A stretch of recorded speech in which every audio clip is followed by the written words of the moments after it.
I'll just mention what I just mentioned to my club. I was really pleased with the way we played, the way we battled. I liked our game plan. But to beat these guys in this place right now, you got to play better than good. You got to play extremely well, and we didn't play extremely well tonight. We left some things out there that we really needed to take advantage of if you're going to beat Vanderbilt. Questions for the student athletes? Just raise your hand. Todd Golden with the Terrell Tribune Star. Colin, first question is for you. Vandy did score their first 4 runs with 2 outs. What were they able to do in those situations to kind of take the inch given and get some runs out of it? Well, I just kind of missed some spots there, and I mean they're a great hitting team, so they took advantage of it. But I mean, after the inning, coach came up to me and said I gotta finish my changeup and get through it, and obviously they took advantage of it. But in the end, I mean, I gotta get off the field with 2 outs, and just gotta do a better job overall there. CJ, similar question. The offense had some chances, right after Vandy's 3-run inning to get through. It was just tough to get that at bat that you guys needed to build some momentum until the 9th inning. What was the situation at the plate, and what made it difficult? What made it difficult for Vandy's starter to keep you guys under wraps tonight? Well, credit to him. He did a great job tonight keeping us off balance, and I think personally he got better in tougher situations. He located his slider a little bit better. His fastball he started pitching us backwards and kept us off balance, and I mean, credit to him. He did a great job when the situation got tough. Question over here, Bacon. CJ, what was the belief level going into the 9th inning, and how much did it grow during the course of that inning? Well, they put up a 4 spot in the 9th, and me coming up, I was just trying to jump on a fastball because I thought that's what was coming. And I got the fastball, and then it kind of lifted the dugout a little bit, and then a guy got on, another guy got on, and then we just kept rolling. And then everybody's confidence just started to build, and then we got to the meat of our lineup, and we thought we had a very good chance at the end of that game. For both of you guys, as Mitch said, the margin for error in this game was very small. Is that how you guys feel coming off the field, that this was, pretty close to being a game that you could take, but obviously, any inch given was going to be punished today? Is that the feeling you guys have? Absolutely. I mean, coming into a place like this, you got to play your best ball no matter what. And like you said, that line is very small, and for us, we weren't able to get to that line, but we're close. I know I got to make some pitches in better spots and that sort of thing, and our defense played great behind me today. Clay made a couple great plays, and Jake especially with those foul balls. And I mean, our defense is always great for me, no matter what. And the hitting's there; it will come. I mean, I'm not worried about it as long as they keep swinging the bats like they did in the 9th inning. And no matter what, they'll be good. So I got confidence in them, and we'll be good. More questions for the student athletes?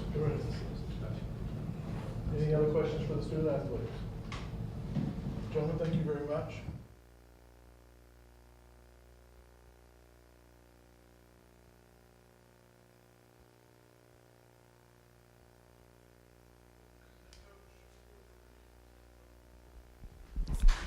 Mitch, some of the margins for error that occurred in this game, credit has to go to Vanderbilt. For example, the bunt by Luke was a pretty good bunt, and their third baseman made a better play on it.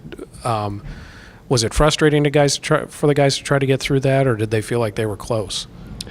It was. I don't think there was any secret that our mindset was to make sure this was a close game after 6 innings. We just wanted to make sure that playing that 7th, 8th, 9th, we were in a close game, and I felt like, they got the 2 walks that scored on us that bumped that up to 4. But I felt like it should have been a 2-2 game. Martin made a game-changing play on that bunt. Really a great play. But, you look and you're sitting there. I was looking in the 6th inning. I'm thinking, man, if we don't walk a couple of guys, one was with 2 outs. The guy got on with the hit. Then we walk a guy. Next thing you know, we end up in that big inning. But, credit to them for executing or getting some big knocks in that moment.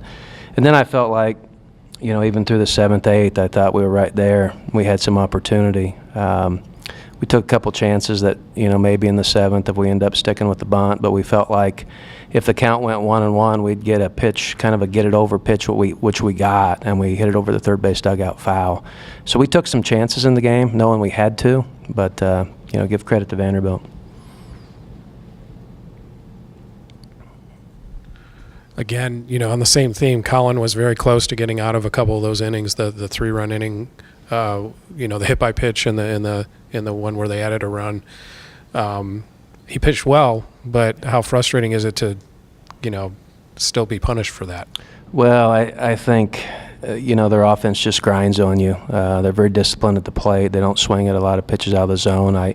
We got them to chase some change-ups early in the game, but over time, they're going to make adjustments. They're going to do some things. So I think what you saw was them make adjustments at key times to the guy they're seeing, similar to what they did to Tyler Ward in the 9th inning, going up and sitting on those breaking balls. And I think that's the big thing. I feel like, and we tried to make some pitches that we felt like would freeze them in those situations, but we just didn't execute, and then we got ourselves backed into some counts, and that hurt in a few of those innings.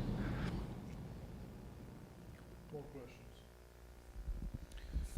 Obviously, this was a situation you were in last week. What resonates from that survival mode that you had to go into last week that lasts to this week? Obviously, the degree of difficulty is harder, but can these guys fall back on the experience they had a week ago when they did the same thing? Well, I think the first thing is you really have to think about tomorrow. You got to get your mindset turned around quickly, and we got to think about getting ready to play Ohio State. That's first and foremost. And I think that's what they did well last weekend. They played one pitch at a time, one inning at a time, and just stayed within what we were doing. And I think that's the big thing you go back to. I think, obviously, you get deeper in the tournament, you feel like you're at a disadvantage because of the arms situation, in terms of what Vanderbilt's had to use, what everybody else has had to use. But I think at this point in time, the fact that they've been there, yeah, it does help.